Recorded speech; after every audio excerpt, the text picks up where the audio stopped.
हाँ जी, ठीक हो गया, रिकॉर्डिंग अब ऑन हो गई है। तो नाउन की बात कर रहे थे, अभी तक मैंने क्या बताया, अभी तक आपको मैंने जो पिक्चर बनाई थी आपके जहन में वो ये थी कि आपकी जो पार्ट्स ऑफ स्पीच हैं वो होते क्या है। और ये बताने के लिए मैंने आपको सबसे पहले बताया कि अल्फ़ाबेट्स होते हैं। अल्फ़ाबेट्स के बाद आपको बताया कि आपके पास वर्ड्स होते हैं। वर्ड्स के बाद आपके पास क्लॉजेज होती हैं। क्लॉजेज डिपेंडेंट और इंडिपेंडेंट होती हैं। और ये दोनों मिलके या एक अकेली इंडिपेंडेंट या डिपेंडेंट डिपेंडेंट मिलके एक सेंटेंस बनता है।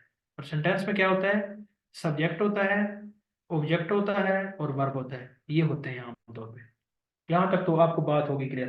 फिर हमने जब ये बात कर ली, फिर हमने कहा सेंटेंस के अंदर जो वर्ड्स होते हैं उनको डिफरेंट किस्म के हमने नाम दिए हुए हैं उनके फंक्शन के हिसाब से, जिनको हम पार्ट्स ऑफ स्पीच कहते हैं। और वो noun, pronoun, adverb, adjective, verb, जितने भी आपको आर्ट्स पार्ट्स ऑफ स्पीच बताए हैं, उसमें पहला जो है वो नाउन है। नाउन क्या होता है, किसी भी सेंटेंस के अंदर किसी भी जगह का नाम, प्लेस, किसी बंदे का नाम, शख्स का नाम, किसी आइडिया का नाम, किसी ऑब्जेक्ट का नाम, किसी चीज का नाम, हम इसको नाउन कहते हैं।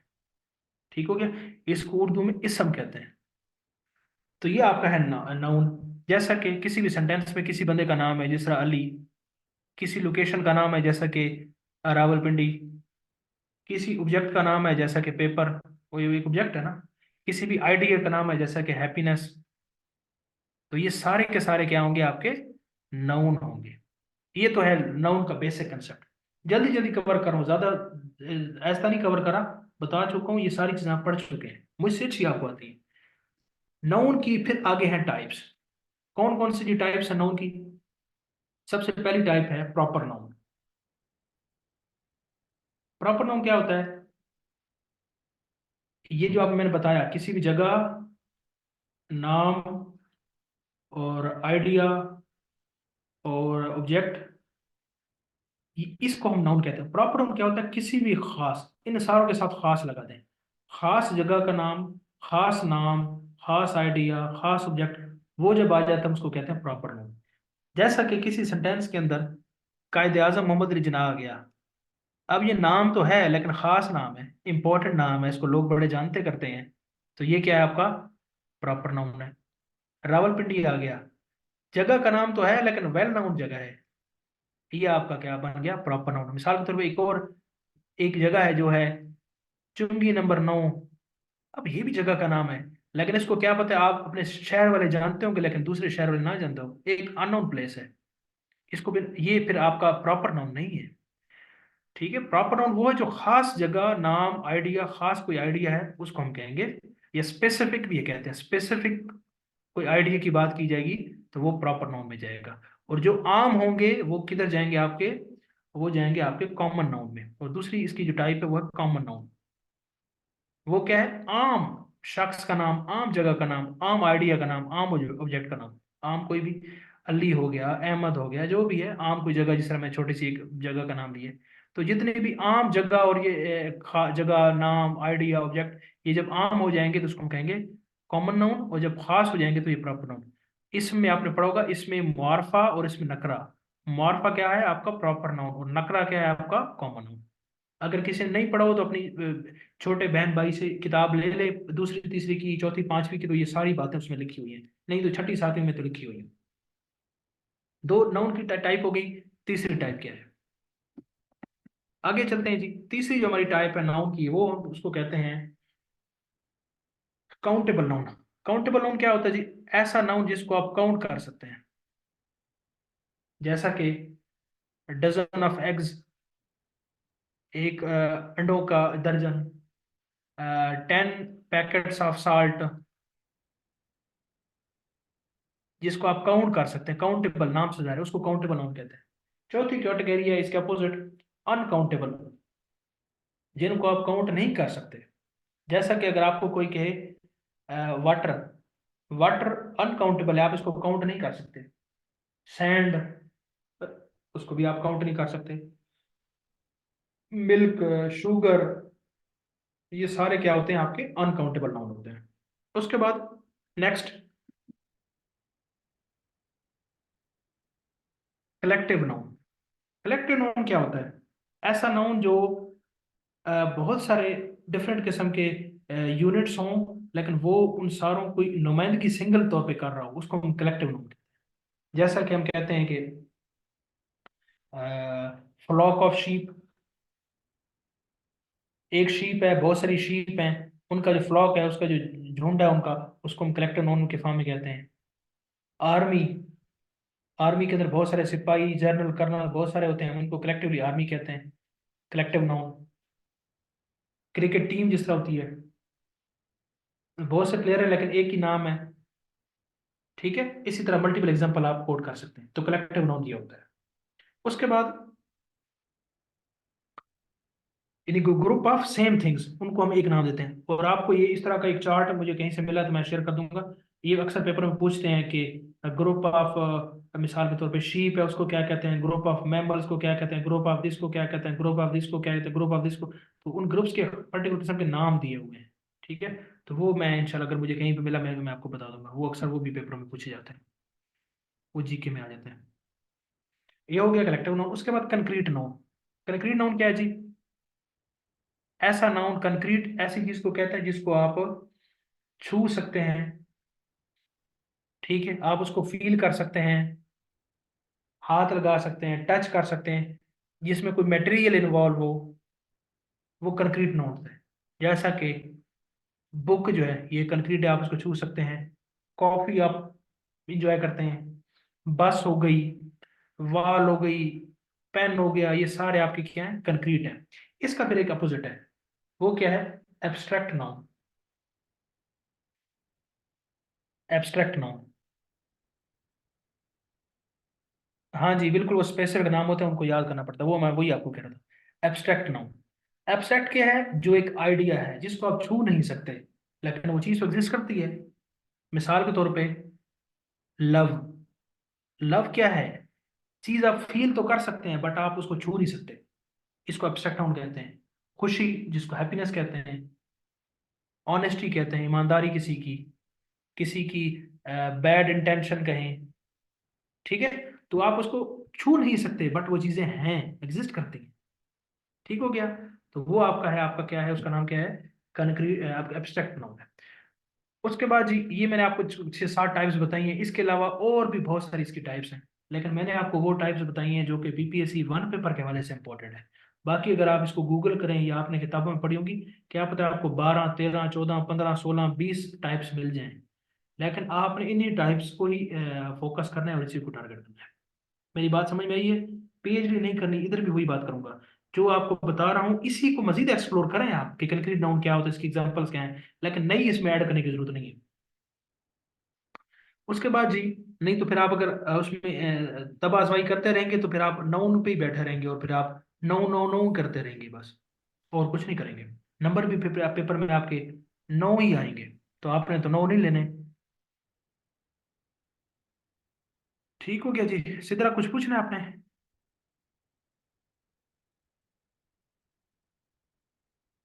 कोई चीज पूछनी है आपने?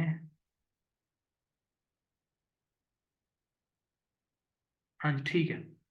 ये इंपॉर्टेंट चीज है ना, मिसाल के तौर पे है तो बहुत बड़ा जहान है, अंग्रेजी बहुत बड़ा जहान है।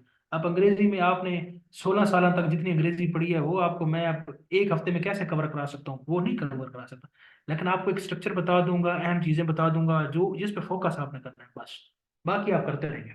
उसके बाद जो दूसरा पार्ट ऑफ स्पीच हमारा वो है प्रोनाउन। प्रोनाउन, प्रोनाउन जिसको उर्दू में आप कहते हैं इसमें जमीर। मैं उर्दू में इस वजह से बता रहा हूँ कि कुछ का बैकग्राउंड उर्दू मीडियम है और वो उर्दू मीडियम में ज्यादा अच्छा पढ़ चुके हैं, तो ताकि वो रिलेट करना उनके लिए आसान हो। सेम वहां भी ऐसे ही है, और दुनिया की हर लैंग्वेज में ऐसे ही होता है, प्रोनाउन का वहां पे नाम कोई और होगा, इसमें जमीर जिस तरह है, सेंस यही होगी हर लैंग्वेज की, याद रखिएगा। चाइनीज अगर आप में से कुछ सीखना चाहता है तो यही चीजें होंगी, उधर भी अल्फाबेट्स होंगे, वहां भी क्लास होगी, वहां भी डिपेंड, सब कुछ यही होगा, स्ट्रक्चर यही होगा। हाँ उसमें उनके नाम चेंज होते जाएंगे, बस कंसेप्ट यही रहेंगे। इसमें जमीर है प्रोनाउन। अब प्रोनाउन क्या होता है? प्रोनाउन ये होता है कि नाउन की जो जगह रिप्लेस करता है ना, उसको हम कहते हैं प्रोनाउन। जैसा कि एक मिसाल देता हूँ, मैं कहता हूँ कि Ali is a good boy, आपने अली लिखा, फिर आगे लिखा आपने he is hard working, he comes he comes on time in the school, ये वो ये ही। अब आपने तो जहां ही इस्तेमाल किया, आपने रेफर किया है अली को, आपने उसको रेफर किया है अली को। ठीक हो गया। तो ये आपको जनाब आपका बन गया ये आपका, ये क्या भेजा है आकाश ने?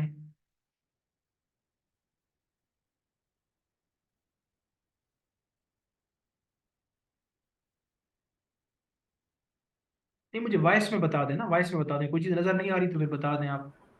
सर ये आप स्क्रीन पे लिखते हैं सर, इस पे जो ऊपर सर लिखते हैं वो नज़र नहीं आता सर, पता नहीं ये सारों का इशू है या मेरा इशू है, ये मुझे पता नहीं, नहीं। मुझे और बता दें, बाकी बताएं, बाकी सबको ये स्क्रीन पूरी क्लियर हो रही है या नहीं? अगर नज़र नहीं आ रहा तो मुझे पहले बताते ना। सबको फुल स्क्रीन नज़र आ रही है? सब बताएं, जल्दी जल्दी बताएं। ये आकाश आपके अपनी उसकी सेटिंग का इशू है, आप उसको जो है ना सेट कर लें। ये जिसको नहीं आ रहा उसने अपनी वो ऊपर उसको सेटिंग को ऑन किया होगा।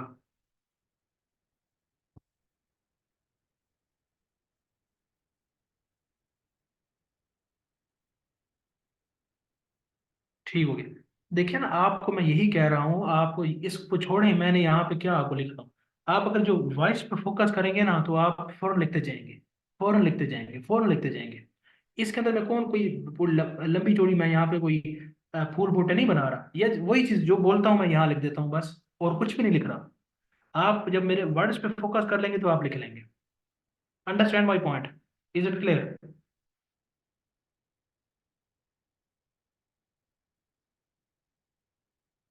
स्क्रीन शेयर की जरूरत भी नहीं है मेरे ख्याल में, क्योंकि स्क्रीन शेयर होती है जहाँ पे कोई टेक्निकल कोई चीज़ आपने दिखानी हो, तो फिर वहां पे ऐसा प्रॉब्लम होती है। यहाँ पे तो ये बोलने वाली चीजें हैं और आप क्लियर करते जाएंगे। ठीक हो गया जी। नोट करते जाए, बस स्पीड जरा अच्छी। अभी तो अल्लाह के बंदो 2 महीने से आपकी मैं स्पीड तो बढ़ा रहा हूँ, अभी भी अगर आपकी स्पीड नहीं बढ़ा सका तो फिर तो मजा नहीं आया फिर। स्पीड तो बन जानी चाहिए।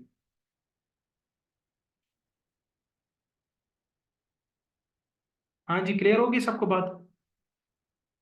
ये रब्बानी और सिदरा आप लिख लेती हैं ना, आप इनको जरा बताएं कि आप नोट कर लेती हैं, ये बाकी सारे भी कहते हैं हमें नजर नहीं आ रहा।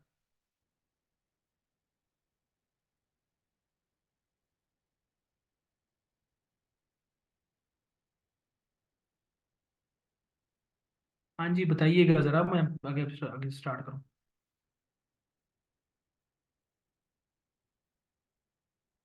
हाँ जी, बस आप मेरी वॉइस पे फोकस करें। हाँ जी, वॉइस पे फोकस करें। ये इसका कोई टेक्निकल इशू है, इसको मैं सॉल्व आउट कर दूंगा। तो सम टाइम ऐसे होता है, स्क्रीन का कोई वैसे नेटवर्क कनेक्टिविटी का भी इशू होता है, और वो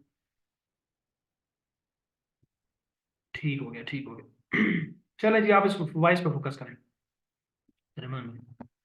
अच्छा, तो मैं क्या बता रहा था, प्रोनाउन, प्रोनाउन मैंने आपको क्या बताया, मैंने आपको ये बताया, आप पढ़ते हैं कि Ali, Ali is the brother of Ahmad, he is very good boy, he goes to school, he is very punctual, he is ये, ही इज वो, ही हो, ये सारा कुछ आपने अली को रिप्लेस कर दिया एक वर्ड से, और आपने दोबारा नाम नहीं लिया अली का। Ali is a good boy, Ali Ali करते तो आप बोर हो जाते। तो आपको नाउन को जिस वर्ड ने रिप्लेस किया होता है उसको हम प्रोनाउन कहते हैं, उसको हम प्रोनाउन कहते हैं, और उसको इसमें जमीर कहते हैं। ठीक हो गया, इसको प्रोनाउन कहते हैं। ये कुछ भी हो सकता है, ये ही भी हो सकता है, ये शी भी हो सकता है, ये इट भी हो सकता है, ये दे भी हो सकता है, ये वी भी हो सकता है, ये यू भी हो सकता है, कुछ भी हो सकता है। इसकी फिर है टाइप्स। यहां तक तो आपको बात क्लियर होगी कि ये है आपका प्रोनाउन। अब हम आ जाते हैं इसकी टाइप्स पे। टाइप्स क्या है? सबसे पहली जो टाइप है ये वो है possessive pronoun. Possessive, possessive pronoun. Possessive pronoun क्या होता है? Expresses possessions, ownership. ये ऐसा प्रोनाउन है जो पोजेशंस को शो करता है, ओनरशिप को शो करता है, मलकियत को शो करता है। जैसा कि मैं कहता हूं माइन, मेरा, यूअर्स, तुम्हारा, हिज, उसका, हर्ज, उस लड़की का, आवर्स, हमारा, देयर्स, उनका। ये जो पोजेशन इन्वॉल्व हो गई है आपकी प्रोनाउन की फॉर्म में, उसको हम कहते हैं पोजेसिव प्रोनाउन। एग्जाम्पल देता हूँ, आपको क्लियर हो जाएगा। जैसा कि मैं कहता हूँ that toy on the shelf is mine, that toy on the shelf is mine. अब ये जो आपने कहा that toy on the shelf is mine, mine मेरा है, मेरा है, आपने अपने आप को रेफर किया और आपने उसकी पोजेशंस भी बताई, तो ये जो प्रोनाउन होगा इसको हम कहेंगे पोजेसिव प्रोनाउन। मल्टीपल एग्जांपल और भी हो सकते हैं। ये पहली कैटेगरी थी। उसके बाद दूसरी category, personal pronoun. Personal pronoun, personal pronoun क्या होता है? आपको अपने आप को मुखातिब करने के लिए, किसी और को मुखातिब करने के लिए जो इस्तेमाल किए जाते हैं उसको हम कहते हैं पर्सनल प्रोनाउन। जैसा कि आई, जैसा कि यू, जैसा कि ही, जैसा कि इट, जैसा कि दे। अपने आप को जब मुखातिब करना हो तब ये होता है पर्सनल प्रोनाउन। जैसा कि I am afraid of mosquitoes, I am going to school, ठीक है। They are playing cricket. अब आई, माई, ये दे, ये क्या है? ये, ठीक है, ये पर्सनल है। ये भी असल में अपने आप को रेफर कर रहा है, अपने आप को, यहाँ मलकियत कोई नहीं है, अपने आप को रेफर कर रहा है। इस वजह से इसको कहते हैं पर्सनल प्रोनाउन। Personal pronoun. आगे चलते हैं जी। ये थोड़ी सी स्पीड ज्यादा है, उसकी वजह 4 दफा बता चुका हूँ, 5 दफा की ये चीजें आपने पढ़ी हुई हैं। मजीद जब लेक्चर के बाद मैं आपको नोट्स शेयर करूंगा, उनको आप देख लेंगे तो दोबारा पता चल जाएगा। वही चीजें हैं। तीसरा, क्योंकि हमने बहुत इंपॉर्टेंट चीजें कवर करनी है, हम इस पे तो बिना बैठे रहेंगे, वो है relative pronoun. Relative pronoun. Relative pronoun क्या करता है? आप अभी जो हमने बात की थी क्लॉजेस की, ये क्या करता है? ये आपकी जो डिपेंडेंट क्लॉज थी, जिसको कोई एक क्लॉज की जरूरत थी, फिर जो बाद में आई इंडिपेंडेंट क्लॉज, उसने इसकी जरूरत को पूरा किया और ये कंप्लीट सेंस बनाया। ये डिपेंडेंट क्लॉज और इंडिपेंडेंट क्लॉज को कनेक्ट करने के लिए इस्तेमाल होता है। It connects dependent clause with independent clause. जैसा कि मैं एग्जांपल देता हूँ, इसके कौन से वर्ड्स हो सकते हैं? हु हो सकता है, होम हो सकता है, विच हो सकता है, वट हो सकता है, दैट हो सकता है। ये हो सकते हैं कैसे, जरा देखिएगा। मैं यहाँ पे लिखता हूँ, ठीक है। आप ये लिख दें कि इफ, हाँ वही बात, इफ वाली बल इफ में आप ना जाए। हाँ, I met a boy, I met a boy, मैं एक शख्स से मिला, हु वॉज इंटेलिजेंट। अब इस हु ने क्या किया? इस इंडिपेंडेंट क्लास को, डिपेंडेंट क्लास को इंडिपेंडेंट क्लास के साथ जोड़ दिया, ठीक है। मैं एक शख्स से मिला, ये इनकम्प्लीट है, क्या मतलब मैं एक शख्स से मिला, इसमें कोई क्लियर क्लैरिटी नहीं कि क्या कहना चाह रहा है, किससे मिला, क्यों मिला, वो जहीन था। ये फिर आप कंप्लीट एक सेंस बनाते हैं। तो आपकी डिपेंडेंट क्लास को इंडिपेंडेंट क्लास के जो मोड़ने वाला हु था, ये क्या है असल में? ये भी आपका प्रोनाउन ही है और ये आपका रिलेटिव प्रोनाउन है। अब और सकते हैं, आप मिसाल के तौर पे कहते हैं कि I saw a snake which was black. तो विच क्या बन गया आपका? Relative pronoun. तो who, whom, which, what, that, ये सारे आपके क्या होते हैं? आपके रिलेटिव प्रोनाउन होते हैं। उसके बाद आगे चलते हैं जी। नेक्स्ट है हमारे पास रिफ्लेक्सिव प्रोनाउन। रिफ्लेक्सिव, रिफ्लेक्सिव, ये क्या कहता है? Reflexive pronoun refers to same person or object of a sentence. जिस सेंटेंस में वो जो पर्सन पहले आया था उसी पर्सन को दोबारा वो रेफर करता है, ठीक है। सब्जेक्ट को भी रेफर कर सकता है, ऑब्जेक्ट को भी रेफर कर सकता है, उसकी इंपॉर्टेंस को बढ़ाने के लिए। उसको हम कहते हैं रिफ्लेक्सिव प्रोनाउन। जैसा कि मैं एग्जांपल देता हूँ, Ahmad looked at himself in the mirror. Ahmad looked at himself in the mirror. अब हिमसेल्फ क्या है? ये असल में आपके सब्जेक्ट को रिप्लेस कर रहा है, ठीक है। और उसी को जनाब जाके ये उसको उसी को रेफर कर रहा है। ठीक है, तो हम इसको क्या कहते हैं, रिफ्लेक्सिव प्रोनाउन, रिफ्लेक्शन बैक करना, रिफ्लेक्सिव प्रोनाउन। ये कौन से हो सकते हैं, ये माई सेल्फ होता है आपका, योर सेल्फ है, इट सेल्फ है, हर सेल्फ है, आवर सेल्फ है, देम सेल्फ है। ये सारे आपके जितने भी सेल्फ सेल्फ सेल्फ सेल्फ आ गए ना सारे, ये आपके क्या हैं, आपके रिफ्लेक्सिव प्रोनाउंस है।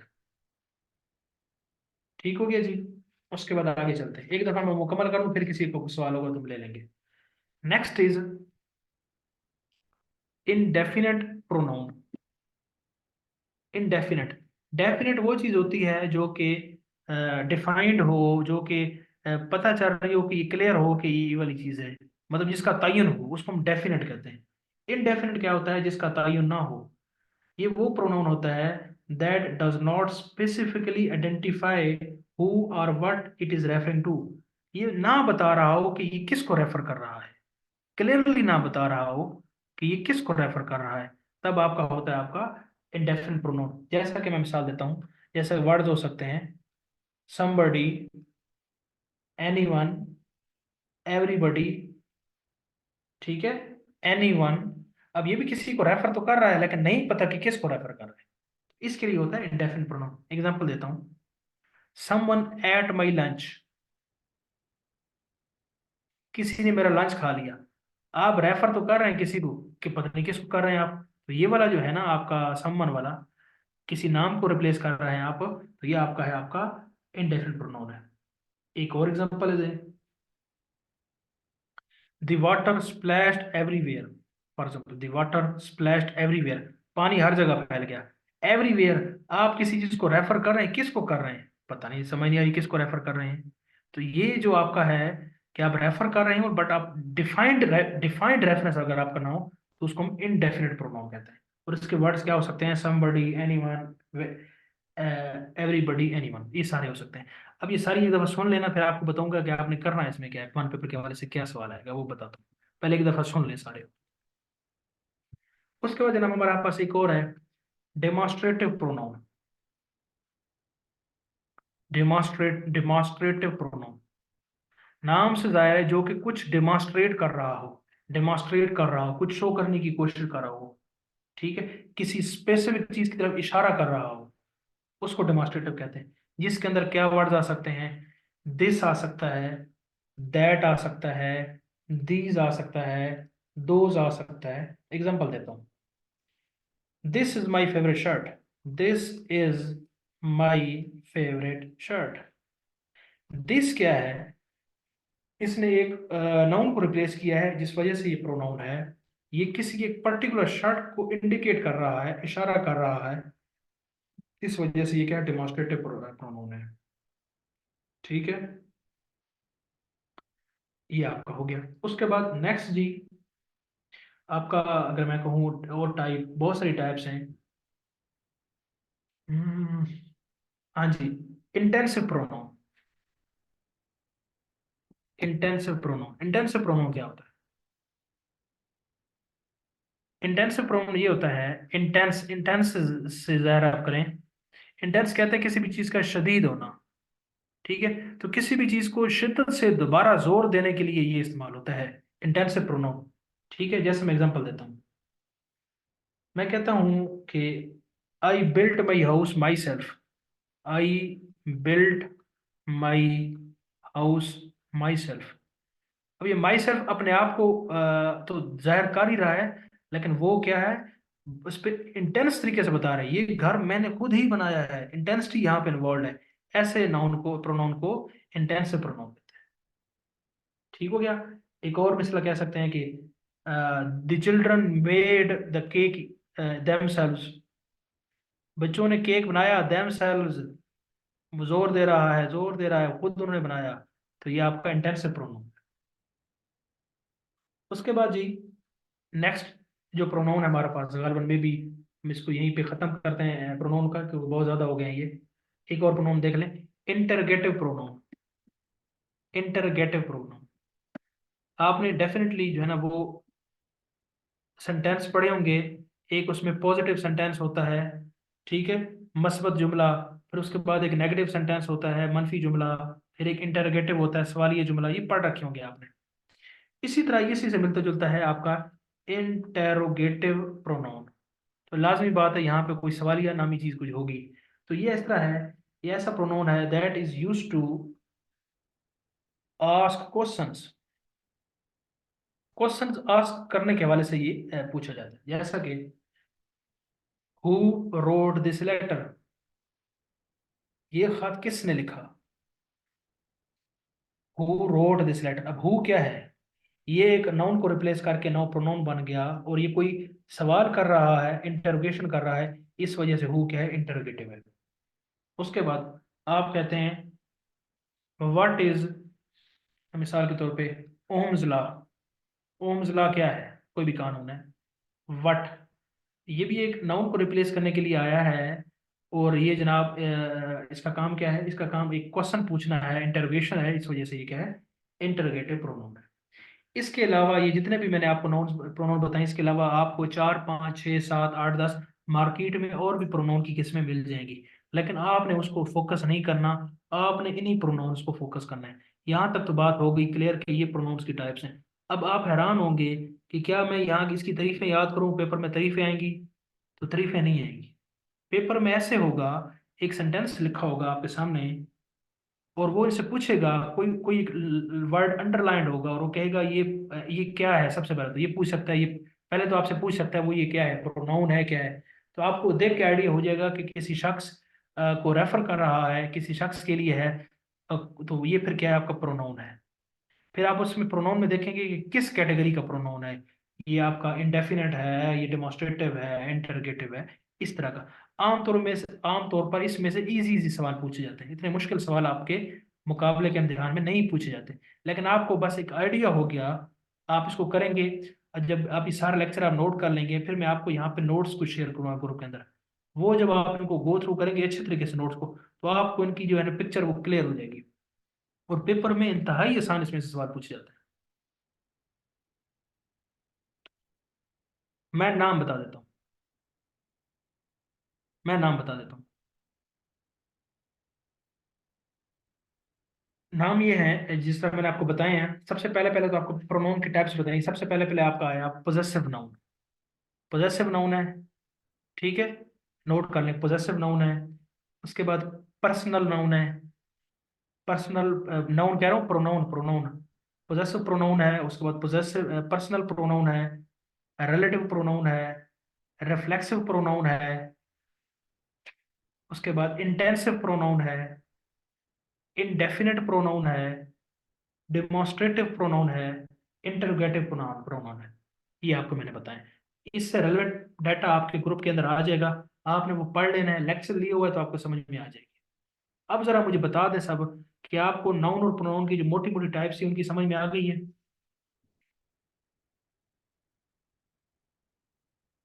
हाँ जी, सब जरा मुझे बताएं। परेशान ना हो, इसमें से आसान आसान सवाल पूछे जाते हैं पेपर में, आसान आसान पूछे जाते हैं। आप पीपीएससी के पुराने पेपर उठा के देख लें, बड़े आसान आसान, इतने ज्यादा इन डेप्थ वो नहीं जाते। लेकिन आपको आइडिया होना चाहिए, बस मेरा मकसद ये है। एक इंटरव्यू में एक साहब ने मुझसे प्रोनाउन की टाइप्स के नाम पूछे थे कि कौन सी टाइप्स हैं। फिर मैंने बताई। उसने फिर ये नहीं मुझसे पूछा कि ये नाउन क्या होता है, नहीं पूछा, प्रोनाउन सिर्फ नाम पूछे थे।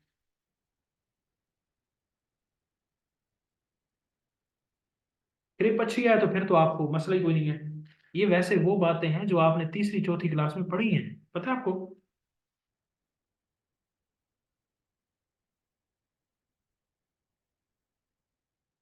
जो आप में से टीचर्स हैं जो पढ़ा रहे हैं स्कूल्स में, आप मुझे बताएं कि ये किस क्लास में पढ़ाई जाती हैं। ये पढ़ा रही है रब्बानी गालिब पढ़ा रही है, सिदरा पढ़ा रही है, ये जो मैं बता रहा हूँ ये किस क्लास में है, ये आप एजुकेटर के सिलेबस में कहाँ पे है, ये बताएं जरा मुझे। सबको बताएं कि इनको पता चले कि ये किस लेवल की चीज़ है।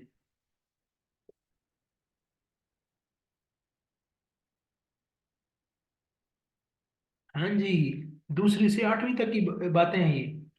अगर आपको नहीं आती, आप छोटी किताबें बच्चों की उठा लें, उनको पढ़ें। हाँ जी, बिल्कुल बिल्कुल।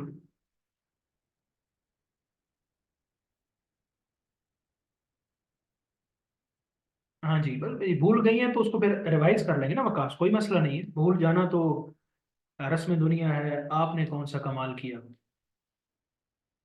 तो भूल जाना कोई मसला नहीं है।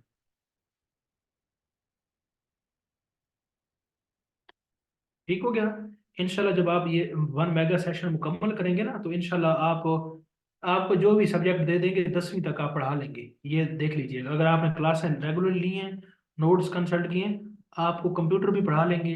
आप इंग्लिश भी, तमाम जो सब्जेक्ट्स हैं स्कूल में पढ़ाए जाते हैं, 10वीं तक आप हर सब्जेक्ट के मास्टर हो जाएंगे। आप पाकिस्तान स्टडीज, हिस्ट्री, या यूं कोई सब्जेक्ट आपको कहेंगे, आप कहेंगे मैं पढ़ाती हूँ। लेकिन ये उस ये वो उस काबिल होगा जिसने क्लासेस ली हैं, उस्ताद की बात सुनी है, और नोट्स कंसल्ट किए हैं, और ये उसके लिए है। जिसने चस्के के लिए क्लासें ली हैं, ये शुगल लगाया है क्लास में आके, उसको मैं नहीं कह रहा ये बात।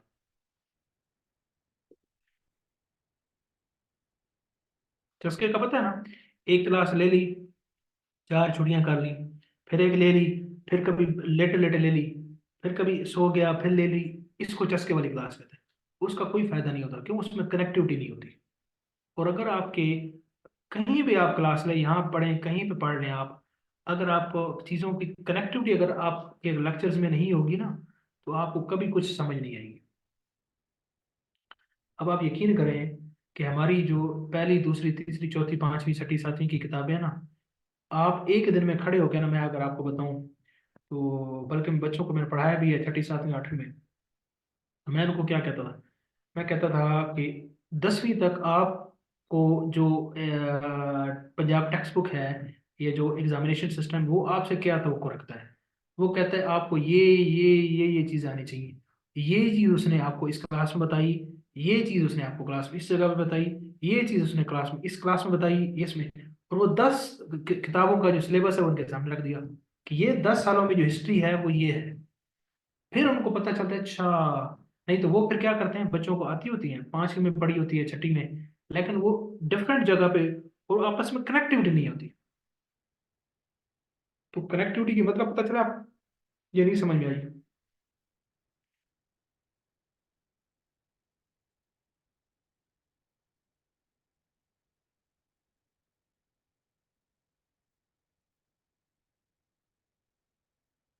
बताएं जी, कनेक्टिविटी को समझ में आई है या पहले भी भूल गई है।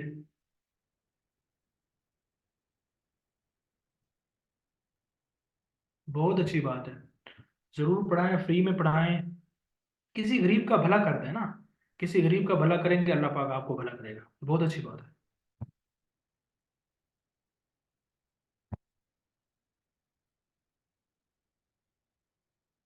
सब बताएं मुझे, सबको क्लियर हो गई, हम फिर आगे चलते हैं।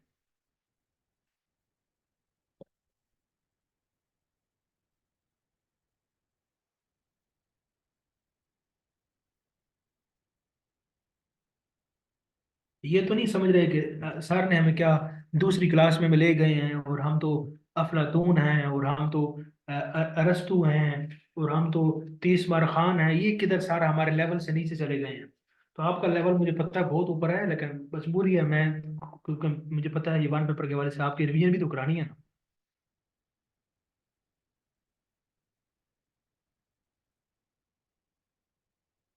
ठीक हो गया। अच्छा जी, तो हमने नाउन पढ़ लिया, प्रोनाउन पढ़ लिया।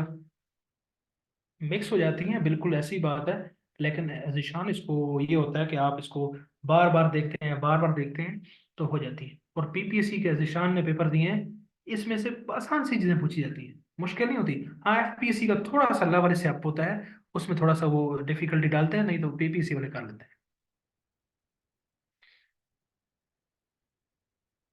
चलें एहसन साहब, आपकी मेहरबानी है, आप क्लास में आए, तशरीफ लाए हैं।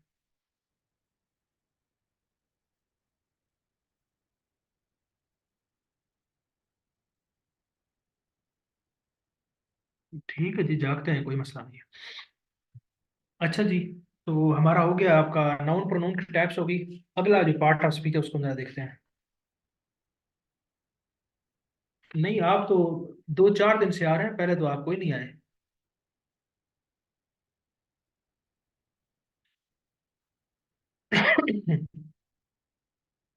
चले, क्विज होगा तो फिर देख लेंगे।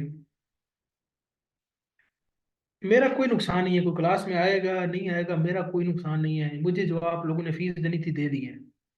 ठीक है, मैं भी आपके साथ खपता हूँ और बार बार कहता हूँ, आप भी कहते हो कि सर हमारा सर खा गया है। मैं इस वजह से खपता हूँ, मैं चीज़ों को ऑन करता हूँ।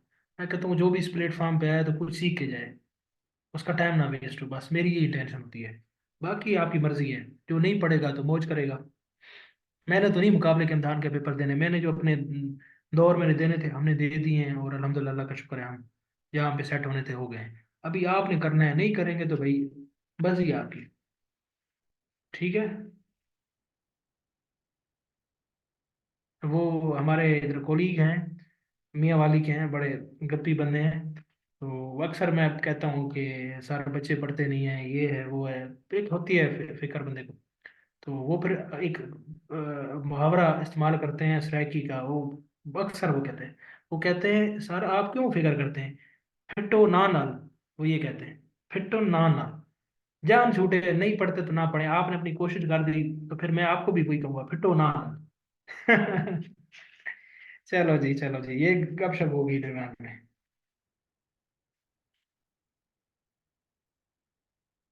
reproduce ideas in their do not reproduce ideas in इस their मुहावरे का style. क्या मतलब है ये, क्लास के बाद आपको बताते हैं, दोबारा उसामा पूछिएगा, फिर आपको बताएंगे। List of the material. अच्छा, उसके बाद जी हम आगे चलते हैं जी। नेक्स्ट, छोटे से ये दो लेंथी कर लिए हैं, अब हम कोई आसान सा पार्ट ऑफ स्पीच करते हैं जिसमें से कम चीजें इन्वॉल्व हों और आप उनको करने में कामयाब हो जाए। तो नेक्स्ट जो हमारा पार्ट ऑफ स्पीच है उसको हम कहते हैं इंटरजेक्शन। इंटरजेक्शन, इंटरजेक्शन क्या है जी? यहाँ इसको ऑन कर लूँ, एक मिनट। इंटरजेक्शन क्या है? अब ये पार्ट ऑफ स्पीच में, एक मिनट, ये क्यों नहीं लिख रहा?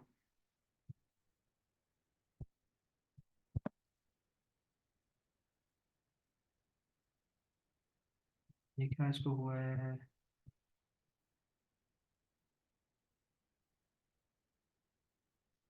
क्यों नहीं लिख रहा?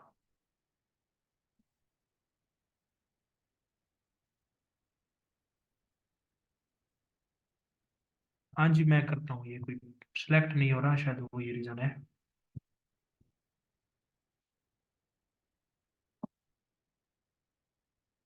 बस इसका मैं प्रीवियस वो वाइट बोर्ड करूंगा। मैं स्पेशल मैं सीखना चाह रहा था कि कुछ और इसमें फीचर्स ऐड करने थे मैंने, लेकिन वो बदकिस्मती से वो एडजस्ट हुआ नहीं है। लेकिन कोई नहीं, हम इसको एडजस्ट कर लेंगे।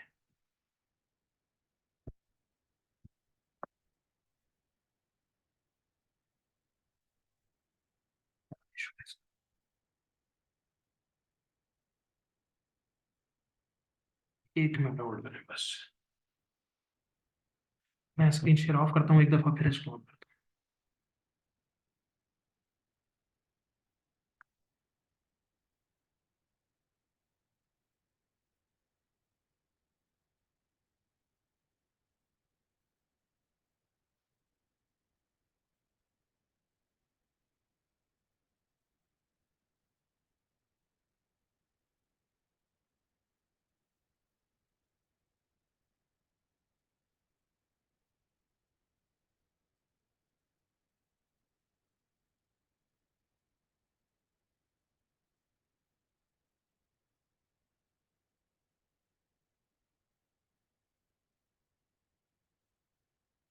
ठीक हो गया।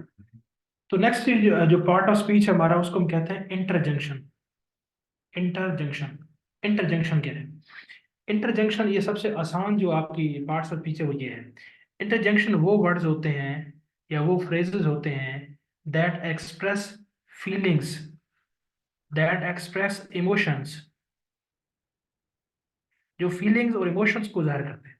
जैसा कि आपने सेंटेंसेस में पढ़ रखा होगा, किसी जगह लिखा होता है wow we have won the match, wow हम जीत गए हैं। या alas my brother has died, इन्ना लिल्लाहि व इन्ना इलैहि राजिऊन, फॉर एग्जाम्पल कह रहा हूँ। वेल, और उसके आगे ऐसे निदाइया या फिजाइया वाला वो भी होगा, साइन ऑफ एक्सप्लेनेशन भी होगा। वेल, यू वर राइट, जहाँ पे फीलिंग्स होंगी, इमोशंस होंगी, इसी तरह के वर्ड्स होंगे, वाओ, अलास, हुर्रा, ठीक है। गम के हो सकते हैं, खुशी के हो सकते हैं, हैरानी के हो सकते हैं, डर के हो सकते हैं, इस तरह के जहाँ पे वर्ड्स होंगे। और ये जो वेल, हुर्रा, इस तरह के जितने भी वर्ड्स होंगे हम इनको कहते हैं इंटरजेक्शन। पार्ट्स ऑफ स्पीच में इसको इंटरजेक्शन कहते हैं। और ये सबसे जो है ना इजी आपका वो है, ठीक है, सबसे इजी वो है। अब इसके अंदर मजीद कैटेगरीज हैं। अभी जिस तरह मैंने आपको बताया कि ये खुशी के हो सकते हैं, गम के हो सकते हैं, तो कौन कौन सी इसकी कैटेगरी है। इंटरजेक्शन ऑफ जॉय होंगे, खुशी के इंटरजेक्शन वो होंगे। उसमें क्या हो सकता है, वाओ हो सकता है, हुर्रा हो सकता है, आह हो सकता है। ये इंटरजेक्शन ऑफ जॉय हैं। उसके बाद इंटरजेक्शन ऑफ ग्रीटिंग्स हो सकते हैं। ग्रीटिंग्स, किसी से आप मिलते हैं तो जो ग्रीट करते हैं, जैसा कि हाय, हेलो, हे, ये सारी ग्रीटिंग्स हैं, इंटरजेक्शन ऑफ ग्रीटिंग्स। उसके बाद इंटरजेक्शन ऑफ अटेंशन हो सकते हैं। अटेंशन, किसी की तवज्जो लेने के लिए। लुक, लिसन, ये शुरू में होंगे, सेंटेंस के शुरू में होंगे, ये बात याद रखिएगा, ठीक है। उसके बाद अप्रूवल, ये तीन तो ये कैटेगरी होगी। चौथी है अप्रूवल, इंटरजेक्शन ऑफ अप्रूवल, वो कौन से हो सकते हैं, वेल डन, ये अप्रूवल, ये अप्रिसिएशन हो गई। ब्रावो, जिसे हम कहते हैं लाजवाब, तो ये इंटरजेक्शन ऑफ अप्रूवल या एप्रिसिएशन, एक ही बात है। उसके बाद इंटरजेक्शन ऑफ सरप्राइज हो सकते हैं। आप कह सकते हैं व्हाट, अमेजिंग, फैंटास्टिक, ये इंटरजेक्शन ऑफ क्या है, आपके सरप्राइज है। उसके बाद आपका इंटरजेक्शन ऑफ सारो हो सकता है, सारो, गम के, जैसा कि आप पहले बताया, ऊप्स, अलास, ओह, ये इंटरजेक्शन ऑफ सारो है। तो कौन कौन से हैं, interjection of Joy, greetings, attention, approval, surprise, सारो। एक, दो, तीन, चार, पाँच, पांच आपके ये हैं आपके इंटरजेक्शन की टाइप्स। मतलब आपको पता चल गया कि सेंटेंस के शुरू में होते हैं, आपके सामने पेपर में ऐसे सेंटेंस लिखा होगा, दरम्यान शुरू में लिखा होगा वाओ, और ये लिखा होगा ये पार्ट ऑफ स्पीच कौन सा है, फौरन से लगाइएगा ये इंटरजेक्शन। अगर ये इनमें से आप मिसाल अल्लाह आगे, तो वो ये पूछ सकता है कि ये इंटरजेक्शन की कौन सी टाइप है, तो अल्लाह गम वाली है, तो अटेंशन आप सारो हो गए। तो आप उस वर्ड्स की नेचर को देख के आपको आइडिया हो जाएगा कि ये किसका है। तो इंटरजेक्शन इतना ही है बस, बड़ी सौखी ये आपकी पार्ट्स ऑफ स्पीच है। क्लियर हो गया सबको, इंटरजेक्शन हो गया आपको क्लियर। फिर हम आगे चलते हैं। चार हम इंशाल्लाह पार्ट्स ऑफ स्पीच आज कर लेंगे, चार हम कल कर लेंगे। तो तीन हमारे हो गए हैं, एक और कर लेते हैं, ये आसान सा देखते हैं। सबको क्लियर हो गया जी।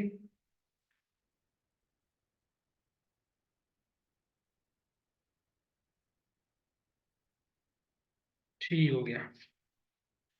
नेक्स्ट हमारा जो पार्ट्स ऑफ स्पीच है वो है कंजंक्शन। कंजंक्शन, कंजंक्शन को जरा हम देख लेते हैं। कंजंक्शन ये दो सेंटेंसेस को आपस में जोड़ने वाला जो है ना वर्ड्स होते हैं। तो दो सेंटेंसेस को, दो क्लॉजेस को, ठीक है, आपस में जो ज्वाइन करने वाला होता है ना, ज्वाइनिंग जो आपके वर्ड्स होते हैं ना, उनको हम कहते हैं आपके क्या, कंजंक्शन। तो कहते हैं conjunction are the words used to connect words, phrases, clauses. ये वर्ड्स को कनेक्ट करने के लिए भी हो सकता है, ये फ्रेजेस को कनेक्ट करने के लिए भी हो सकता है, ये क्लॉजेस को कनेक्ट करने के लिए भी हो सकता है। तो ये वर्ड्स, क्लॉज, ये मैं पहले आपको बता चुका हूँ ये क्या होते हैं, ठीक हो गया। तो उनको कंजक्शन कहते हैं। तो कंजक्शन की फिर आगे तीन टाइप्स हैं। जिस तरह आपने कहा कि आपकी जो क्लॉजेज हैं वो इस तरह की हैं, आपने जिस तरह कहा क्लॉज आपकी एक डिपेंडेंट है और एक इंडिपेंडेंट है, जिस तरह हमने देखा था, इस तरह की क्लॉज भी हो सकती है, ठीक है। इंडिपेंडेंट इंडिपेंडेंट भी हो सकती हैं क्लॉजेज। तो डिफरेंट किस्म की क्लॉजेज आप उसको देखते हैं। तो उसको जरा हम देखते हैं। सबसे पहले यही देख लेते हैं, एक तरफ डिपेंडेंट क्लॉज है, एक तरफ इंडिपेंडेंट क्लॉज है। तो इनको ये इस तरह की इनको दरम्यान में ज्वाइनिंग के लिए जो कंजक्शन इस्तेमाल की जाती है ना, उसको हम कहते हैं subordinating conjunction, subordinating conjunction. Subordinate कहते हैं मातहत को। मातहत का मतलब ये है कि इसमें एक सेंटेंस के अंदर एक डिपेंडेंट क्लॉज होती है, एक इंडिपेंडेंट होती है। जो डिपेंडेंट होती है ये असल में इंडिपेंडेंट के मातहत होती है, क्योंकि जब तक ये नहीं आती तो इसका मफहूम क्लियर नहीं होता, और ये तो वैसे आज़ाद होती है, इसको तो मफहूम वैसे भी क्लियर होता है, तो इसको सबऑर्डिनेटिंग कंजंक्शन कहते हैं। ठीक है, मैं इसकी एग्जांपल आपको देता हूँ। जैसा कि आप ये देखें कि before we left home, before we left home I had my breakfast. घर छोड़ने से पहले मैंने खाना खा लिया था। बिफोर वी लेफ्ट होम, घर छोड़ने से पहले। अगर आप इसको देखें तो आपको पता चल रहा है कि ये एक ऐसी क्लॉज है जो कि डिपेंडेंट है, इसका मफहूम क्लियर नहीं है। मफहूम तो है लेकिन कंप्लीट नहीं है। हम नाश्ता कर चुके थे, ये एक ऐसी क्लॉज है जिसको किसी की जरूरत नहीं है, ये इंडिपेंडेंट क्लॉज है, कंप्लीट भी है और इसका मफहूम भी क्लियर है। तो डिपेंडेंट क्लॉज आ गई और इंडिपेंडेंट आ गई। इन दरमियान को इनको जोड़ने के लिए जो है ना वो मुख्तलिफ किस्म की कंजक्शन इस्तेमाल की जा सकती है। बिफोर वी लेफ्ट होम आप कह सकते हैं कि यहाँ पे दरमियान में कोई जो कोई होगी कंजक्शन, वो इनको जोड़ेगी। एग्जांपल आपको देता हूँ, इसी से रिलेटेड आपको क्लियर हो जाएगी। जैसा कि आप ये देखें कि एग्जांपल को दे रहा हूँ, जिस तरह पहले बात की थी कि आई सॉ एन एंजल, मैंने एक फरिश्ता देखा। ठीक है, या इससे भी आसान कर लेते हैं, आपको ज़्यादा क्लियर हो। एग्जांपल आपको देता हूँ कि जब आपने बचपन में वो सब सेंटेंस पढ़ते आए हैं कि डॉक्टर के आने से पहले मरीज मर चुका था। The patient had died, the patient had died before the doctor केम। ये आपने पढ़ चुके हैं, पढ़े हुए sentence, before the doctor came. The patient had died, अब यहाँ पे ये क्या है, मरीज मर चुका था। अब ये जो है ना कंप्लीट सेंस है इसके अंदर, ये आपकी इंडिपेंडेंट है। Before the doctor came, doctor आने से पहले। अब ये इसमें जो बिफोर है ना, ये इनको मिला रहा है दोनों क्लासेस को। तो ऐसी जो कंजक्शन होती है उनको हम कहते हैं सबऑर्डिनेटिंग कंजक्शन। तो उसका मफहूम ये है कि एक जो क्लॉज होती है वो डिपेंडेंट होती है, एक क्लॉज इंडिपेंडेंट होती है। आप सेंटेंस को पढ़ेंगे, उसमें से आप ढूंढेंगे एक डिपेंडेंट कौन सी है, इंडिपेंडेंट कौन सी है, फिर दरम्यान में देखेंगे कि उनमें से कौन उनको जोड़ रहा है। तो वो जोड़ रहा है, वो जो भी आपकी क्या होगी, आपकी कंजक्शन होगी, उसको हम सबऑर्डिनेटिंग कंजक्शन कहेंगे। ठीक है, तो वो सब कंजक्शन में कौन से वर्ड्स हो सकते हैं, व्हेन हो सकता है, बिफोर हो सकता है, इफ हो सकता है, अनलेस हो सकता है, ऑल्दो हो सकता है, बिफोर हो सकता है। ठीक है, डिफरेंट किस्म के वर्ड्स हो सकते हैं, लेकिन ये होंगी किस जगह पे, एक तरफ डिपेंडेंट क्लॉज होगी, एक तरफ इंडिपेंडेंट क्लॉज होगी। इसकी एक्सरसाइज मैं आपको भेज दूंगा, वो आप करेंगे तो आपको मजीद क्लियर हो जाएगा। एक टाइप ऑफ कंजक्शन तो हो गई है। दूसरी टाइप ऑफ कंजक्शन ऐसे होता है कि समटाइम्स, ये तो आपकी एक डिपेंडेंट और एक इंडिपेंडेंट थी ना, समटाइम ऐसे होता है कि दो डिपेंडेंट क्लासेस, दोनों तरफ इंडिपेंडेंट क्लासेस आ जाती हैं और उनको जोड़ना पड़ जाता है। उस वक्त जो क्लास इस्तेमाल की जाती है उसको हम कहते हैं कोऑर्डिनेटिंग कंजंक्शन। यानी कि दो क्लास मुकम्मल होती हैं, कंप्लीट होती हैं, उनकी आपस में कोऑर्डिनेशन के लिए वो जो क्लास इस्तेमाल की जाती है वो कोऑर्डिनेटिंग होती है। कोऑर्डिनेशन तभी होती है ना जब दोनों लोग आपस में मुकम्मल हो। आमतौर पर टीम में कहते हैं कि कोऑर्डिनेट करें आप आपस में, तो उसकी वजह ये थी कि मुख्तलिफ लोग अपना काम मुकम्मल कर रहे होते हैं लेकिन आपस में उनकी कनेक्टिविटी नहीं होती, तो उस कनेक्टिविटी को एस्टेब्लिश करने के लिए कोऑर्डिनेशन होती है। तो कोऑर्डिनेटिंग कंजक्शन आप याद रखें, इस पे दोनों तरफ इंडिपेंडेंट क्लॉज होती है। ठीक है, एग्जांपल देता हूँ आपको। She came late in office, वो ऑफिस लेट आई, and started crying, and she started crying. अब आप जरा देखें, she came late in office, वो देर से ऑफिस पहुंची, मुकम्मल है सेंटेंस, कंप्लीट है, सेंस भी क्लियर है और है भी मुकम्मल। इसको आप हटा भी दें फिर भी इसके सेंस मुकम्मल हो जाती है, इसको किसी की जरूरत नहीं है। एंड को छोड़ें भी, शी स्टार्टेड क्राइंग, उसने चिल्लाना शुरू कर दिया। चलाना शुरू कर दिया, तो ये कंप्लीट सेंस है, इसकी कंप्लीट सेंस भी है। और इसको अगर हटा भी दें तो इसका मतलब क्लियर हो जाता है। तो इंडिपेंडेंट ये भी है, इंडिपेंडेंट ये भी है। इनको आपस में जोड़ने के लिए कौन आया? एंड। तो ये जो एंड आया, ये आपका है कोऑर्डिनेटिंग कंजंक्शन।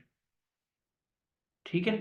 अब आमतौर पे ये जितने भी कोऑर्डिनेटिंग कंजंक्शन है ना, ये मुख्तलिफ फिक्स्ड हैं, और उन्हीं में से ही कंजंक्शन इस्तेमाल होती है, इसके अलावा कोई और कंजंक्शन नहीं होती। तो उसको याद रखने के लिए आप याद रख सकते हैं एक टेक्निक, उसको कहते हैं फैन बॉयज। फैन बॉयज, ये नोट नोट करने हैं, fan boys. Fan boys. Fan, F से फॉर, ए से एंड, एन से नॉर हो सकता है, नाइदर हो सकता है, ठीक है, नॉर होगा आमतौर पे। बी से बट, ओ से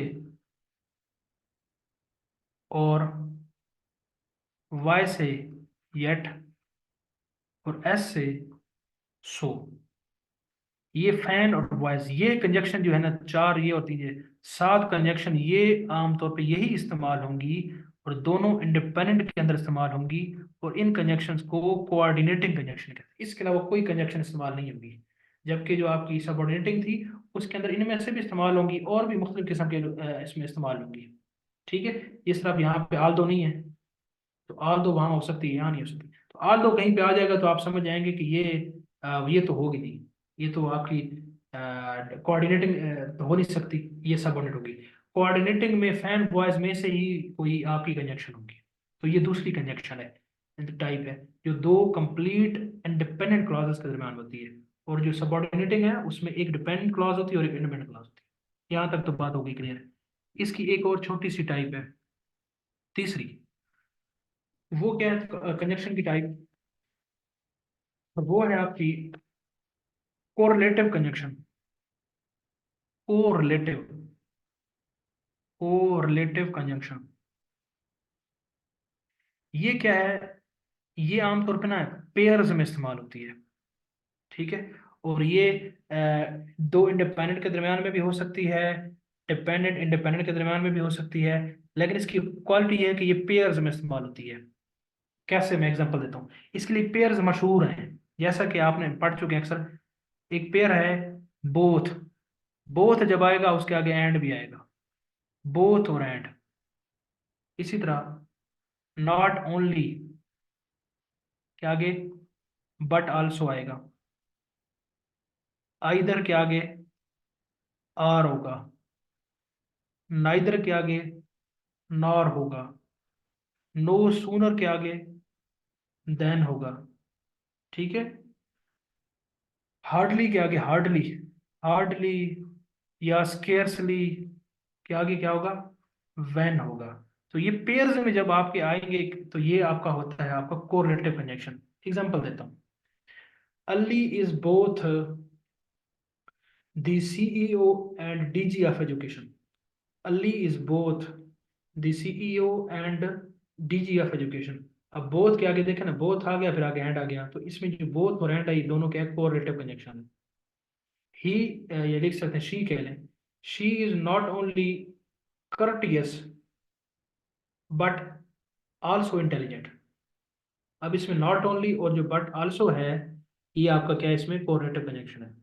और हो सकता है जैसा कि मैं अगर आपको कहूँ, she did not know, she did not know whether to call in or wait her turn. वो परेशान है कि वो किसी किसी को बुला ले या अपनी बारी का इंतजार करे। वेदर टू कॉल इन और वेदर, और वेदर और। अब ये इस तरह की जो आपकी कंजक्शन होगी, जो एक पेयर्स की फॉर्म में होगी, इसको हम कोरिलेटिव कंजक्शन कहते हैं। और इसके पेयर्स का सेट है, ये पेयर्स का सेट मैं आपको ग्रुप के अंदर शेयर कर दूंगा, उसका पेयर्स का सेट आप मेमोराइज कर लें, जहां भी होगा आपको पता चल जाएगा। तो ये कंजक्शन की तीन टाइप्स हैं। पहली सबऑर्डिनेटिंग, जो कि इंडिपेंडेंट डिपेंडेंट क्लॉज के दरमियान होती है। फिर क्या थी दूसरी? कोऑर्डिनेटिंग, दो इंडिपेंडेंट के दरमियान में है। फिर कोरिलेटिव, कोरिलेटिव डिपेंडेंट भी दोनों हो सकते हैं, इंडिपेंडेंट हो सकते हैं, लेकिन इसका ताल्लुक उनके साथ नहीं, इसका ताल्लुक पेयर के साथ है। जहां पे ये पेयर फिट होगा ये कंजंक्शन। हाँ जी, अब जरा मुझे बता दें कि सबको ये पॉइंट क्लियर हो गया, कंजंक्शन इंटरजेक्शन दोनों क्लियर हो गई हैं, सब बताएं।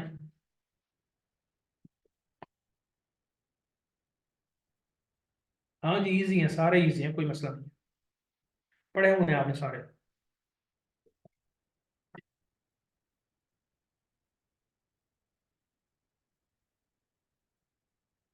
सब बताएं।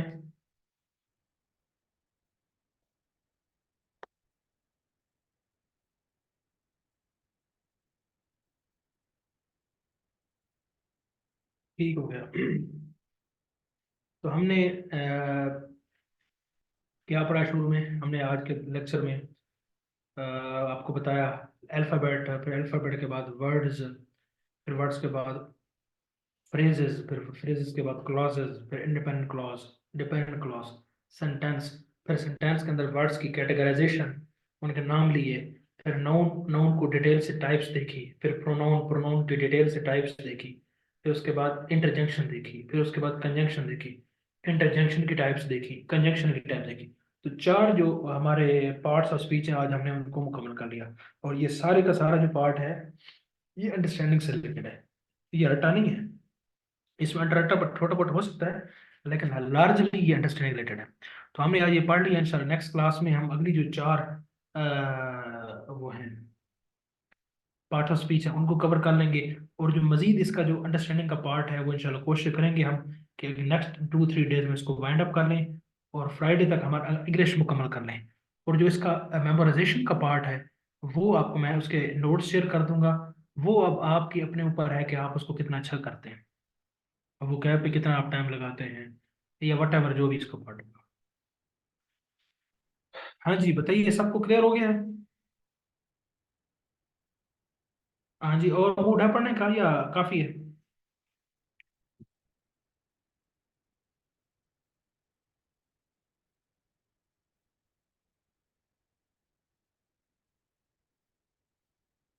सब बताएं।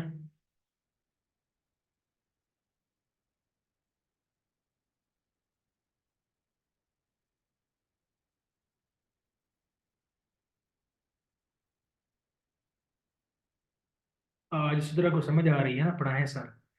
पहले तो कहती है नहीं सर बहुत ज़्यादा हो गया है।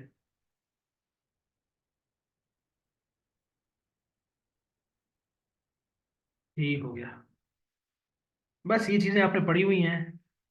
और इसको, हाँ जी सबका सोचना चाहिए।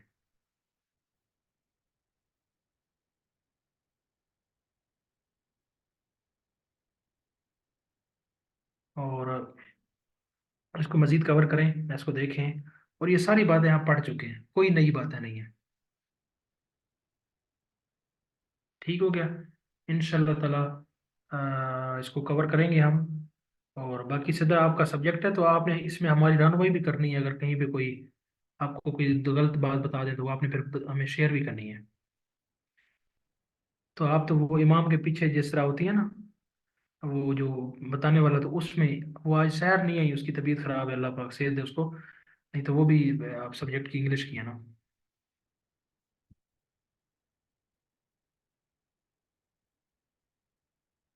कुछ इतने अच्छे मतलब कि स्टूडेंट्स हैं वो, अब ये हारून क्लास में है इसका टेस्ट था, इसने बताया, अपनी स्लिप मुझे शेयर की, और कि मैंने सर जाना है, तो ये अच्छी बात होती है ना। आप क्लास में बताएं टीचर को कि सर मैं नहीं आ सकता, कोई रीज़न है। ऐसे खामखा से चस्के के लिए आ जाएं या चस्के के लिए छोड़ दें, वो गलत बात है। इस प्लेटफॉर्म का मकसद चस्का लेना है ही नहीं, ये एक प्योर लर्निंग एनवायरनमेंट है, एक जिसमें इंटरेक्शन हो, आप कुछ से आप सीखें, मैं आपसे सीखूं, और रेगुलरिटी हो इसके अंदर। हाँ जी सर, वो मेरा टेस्ट सर आज क्लियर हो गया सर। दोनों क्लियर हो चल, गए। चले माशाल्लाह, मुबारक हो, फिर तो आप मिठाई का डब्बा भी पास रख के बैठे होंगे हमारे लिए। जी सर, सर वो स्लिप भी आपको सर शेयर कर दिए। अच्छा अच्छा, चलो ठीक हो गया, ठीक है हारून, या सारे जितने भी दोस्त हैं, मुझे खुशी सही मानों में तब होगी जब आप मुझे रिकमेंडेशन लेटर भेजेंगे। सर मेहनत तो कर रहे हैं, अब इंशाल्लाह हो जाएंगे अगर इंशाल्लाह, अल्लाह से। अल्लाह खैर करेगा। रिग्रेट होना चाहिए ना, यही बहुत अच्छी बात है, रिग्रेट होना चाहिए। और यही अहम चीज़ है। अगर आपको रिग्रेट नहीं है तो फिर तो, और देखिए ना, आपको मैं 100 दफ़ा कह चुका हूँ, या आप इसके मुकाबले के इम्तिहान की तैयारी करें या आप ना करें। अगर करना है तो सही तरीके से करें, नहीं तो कोई और काम करना है, आपने बिजनेस करना है, आपने जमींदारा करना है, आपने बहुत सी बातें हैं। नौकरी तो एक छोटी सी चीज़ है, बहुत अच्छे से काम है, वो आप करें, लेकिन अपने माइंड में ना क्लैरिटी लेकर आए। ये पीपीएससी एफपीएससी कोई पार्ट टाइम गेम नहीं है। आप ये समझे कि मैं यहाँ पे जनाब शुगर शुगर करता रहूंगा, इंजॉय करता रहूंगा, साथ में बीपीएससी भी क्वालिफाई करूंगा, तो ऐसे नहीं होता। आपने जिन एस्पिरेंट्स के साथ मुकाबला करना है, they are very vigilant, they are very determined, disciplinalised, organised और वेल मेंटेन किस्म के वो लोग हैं। उनके साथ आपने मुकाबला करना है, और आप चस्के के साथ मुकाबला कर लेंगे तो आप कभी भी कामयाब नहीं होंगे। और फिर आप बाद में कहेंगे कि यहाँ पे तो नकल चलती है, यहाँ पे तो पैसे चलते हैं, यहाँ पे तो सिफारिश होती है, यहाँ पे ये होता है। फिर सारे फिर यही इसी इसी पे ही, रोना पिटना होता है। अगर नकल चलती होती ना, या 2 नंबरी होती, हाँ होगी 10%, मैं उसको नहीं कह रहे, लेकिन लार्जली मेरिटोक्रेसी। और बड़े आपके मेरे बहुत ज़्यादा जानने वाले ऐसे दोस्त हैं जो इंतहाई कमज़ोर बैकग्राउंड से, इंतहाई कमज़ोर बैकग्राउंड से, आप तो सारे माशाल्लाह उनसे अच्छे हैं, और वो उन्होंने क्वालिफाई किया और आज वो अच्छे अच्छे ओहदों पे काम कर रहे हैं। उसकी वजह ये थी कि उन्होंने कोशिश की, उन्होंने तय किया कि हमने ज़िंदगी बदलनी है। और अगर आप बैसाखियों की ज़िंदगी गुजारना चाहते हैं हमेशा, चाहे वो ख़वातीन हैं या मर्द हैं, तो आप फिर करते रहें। और बैसाखियों की कोई ज़िंदगी नहीं होती है, सहारों की कोई ज़िंदगी नहीं होती है।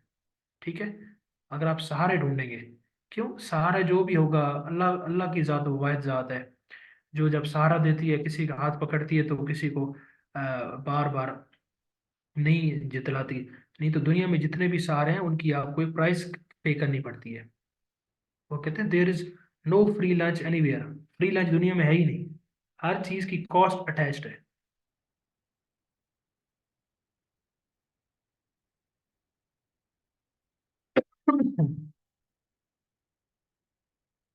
ठीक हो गया जी, ठीक हो गया। किसी का कोई सवाल है तो कर सकता है, बाकी ये आपको मैं बताता रहूंगा, बताता रहूंगा। पता नहीं आपको समझ में आ भी आएगी भी नहीं आएगी। चलें, हमारा काम है बीइंग ए टीचर, आपको बताना, गाइड करना, बाकी फिर आपके अपने ऊपर है।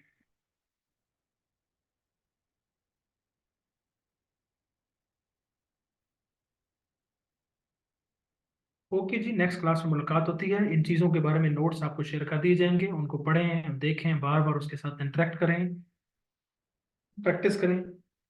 और इंग्लिश ऐसा सब्जेक्ट है जिसका डाटा गूगल पे बहुत ज़्यादा अवेलेबल है।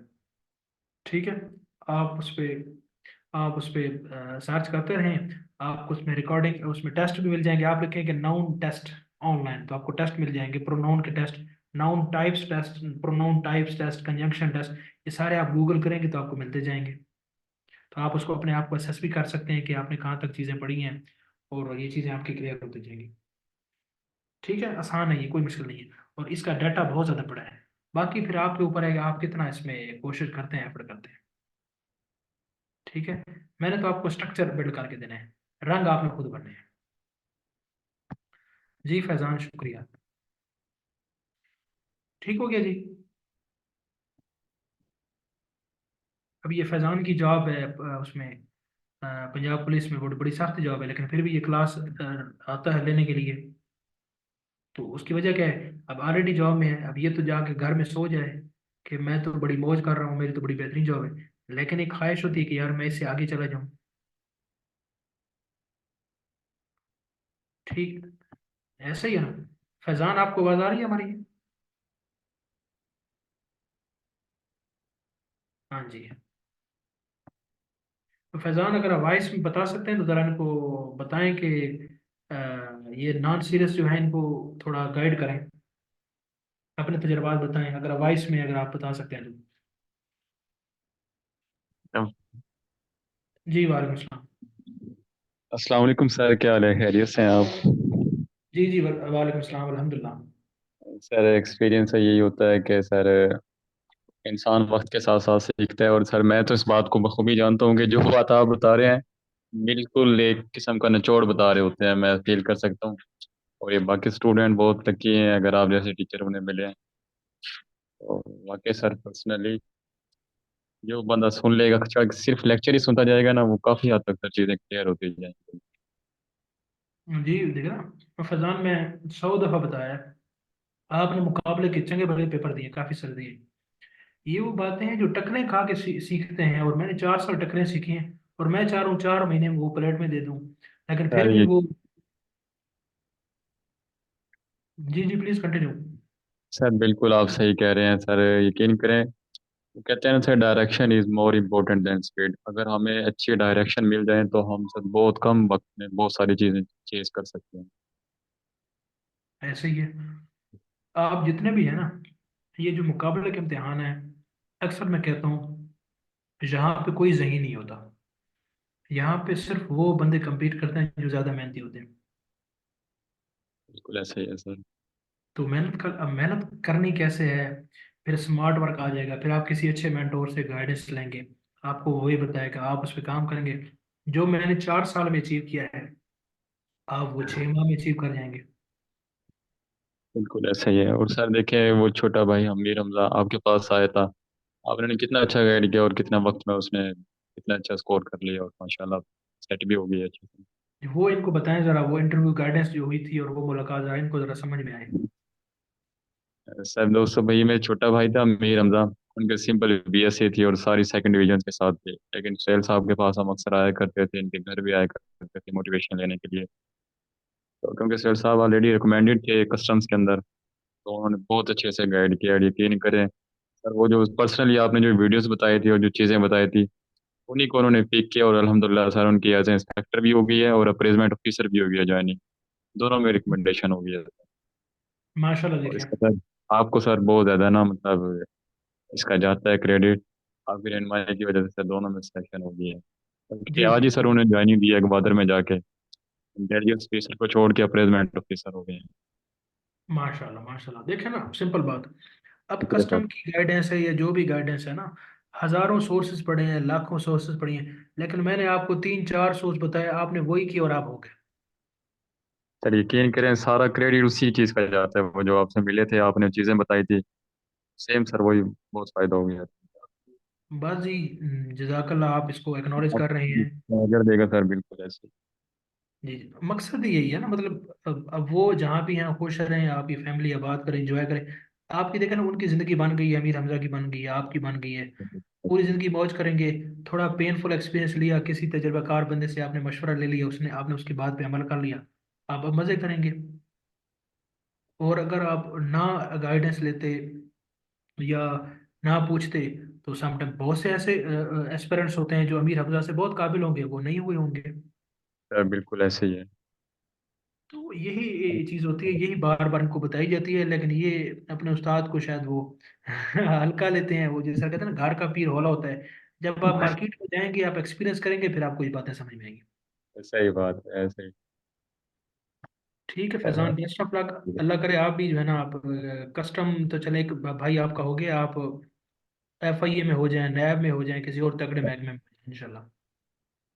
सर अल्लाह आपकी दुआएं कबूल करे सर, मैं लेक्चरार बनना चाहता हूँ, आप दुआ कीजिएगा सर। हाय हाय, लेक्चरार तो हमारी बड़ी सुकून वाली जॉब है, और इसमें कोई खपत सर कोई नहीं।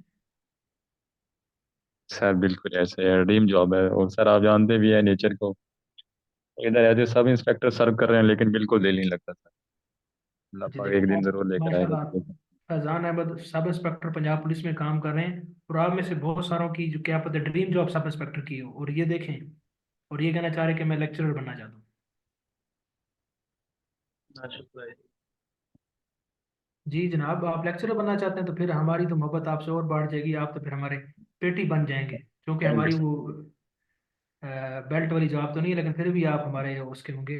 मोस्ट वेलकम, अल्लाह ताला आपको ले आए लेक्चरशिप के हवाले से। सर, आमीन। और तो उसकी महकमे के दुआ अंदर। भी क्या करें। जी जी, लेक्चरशिप बहुत अच्छी जॉब है, यकीन करें कि मैं अपने तमाम एस्पिरेंट्स को ये बारहा कहता हूँ कि पाकिस्तान के अंदर अगर आप जॉब्स के हवाले से पैरामीटर्स बना लें ना, कि आप जॉब के अंदर क्या सीख करते हैं। आप जॉब के अंदर सैलरी सीख करते हैं, आप जॉब के अंदर मेंटल पीस सीख करते हैं, आप जॉब के अंदर एक इम्पैक्ट सीख करते हैं, आप जॉब के अंदर जो चीज़ फैच करते हैं ना, आप जिसके लिए जॉब करते हैं, आप रिकग्निशन फैच करते हैं, आपको फ्लेक्सिबिलिटी ऑफ जॉब करते हैं, आप कंफर्ट, आप फैमिली टाइम, सोशल टाइम, हर चीज़ की सीख आप करते हैं। और इन तमाम मैट्रिसेस पे अगर आप असेस करें तो मैं कहता हूँ पाकिस्तान के अंदर पाकिस्तान के वजीर आजम से भी अच्छी जॉब अगर किसी की है तो वो लेक्चरर की है। मेरी ये हम्बल अंडरस्टैंडिंग है। तो अल्लाह ताला जी आपको फैजान ले आए हमारे महकमे में, मोस्ट वेलकम। आमीन सर, शुक्रिया सर, जज़ाकल्लाह। जी जज़ाकल्लाह जी वैल्यूबल फीडबैक के लिए। बाकी सब आप नोट करें, थैंक यू ये कोशिश कर रहे हैं और इंशाल्लाह ताला हिस्सा बन जाएंगे और आप भी बनेंगे। लेक्चरशिप की भी अभी ये 2-4 माह तक इंशाल्लाह एजुकेटर का ऐड आ जाएगा, लेक्चरशिप का भी ऐड आ जाएगा इसी साल में, जॉब्स आएंगी। तो वही बात है कि आप पहले से तैयार रहें। अगर आप ऐड आने के बाद किताबें उठाएंगे, और वो अक्सर मैं कहता हूँ कि जो फौजी जंग शुरू होने के बाद बंदूक उठाता है तो वो कभी नहीं जीत सकता। पहले से तैयार रहें, पहले से तैयार रखें। कुरान पाक भी मुसलमानों को ये कहता है कि घोड़े तैयार रखो, तैयार रखो, तैयार रखो का मतलब घोड़ों को प्रैक्टिस में रखो। ऐसे तो नहीं है कि घोड़ों को आप उस वक्त चारा डाल रहे हैं और घोड़ों की उस वक्त आपको चलो जी मैं घोड़े अब बनाने शुरू करूंगा, ऐसा नहीं होगा। पहले से तैयार रखें। ठीक हो गया जी। अब तो आपको बात मजीद एक कंक्रीट वे से समझ में आ गई होगी सबको क्लियर बात।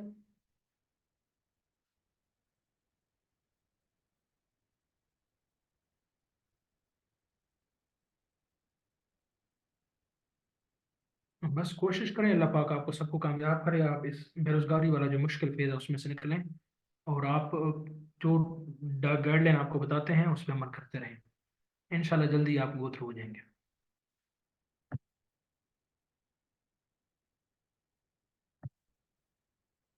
ठीक हो गया। ठीक है जी, इंशाल्लाह ताला नेक्स्ट क्लास में मुलाकात होती है। काफ़ी टाइम हो गया है। अभी अगर किसी ने इबादत करनी है तो अभी भी हम खैर इबादत ही कर रहे थे। हम एक नेक मकसद के लिए, एक ईमानदारी के उस हिसाब से हम इबादत ही हमारी है। तो मजीद कोई इबादत करना चाहता है तो अपनी इबादत में अपने नाचीज़ उस्ताद को भी याद रखिएगा। खुश रहें, आबाद रहें, अल्लाह ताला आपको खुश रखे। अल्लाह हाफ़िज़।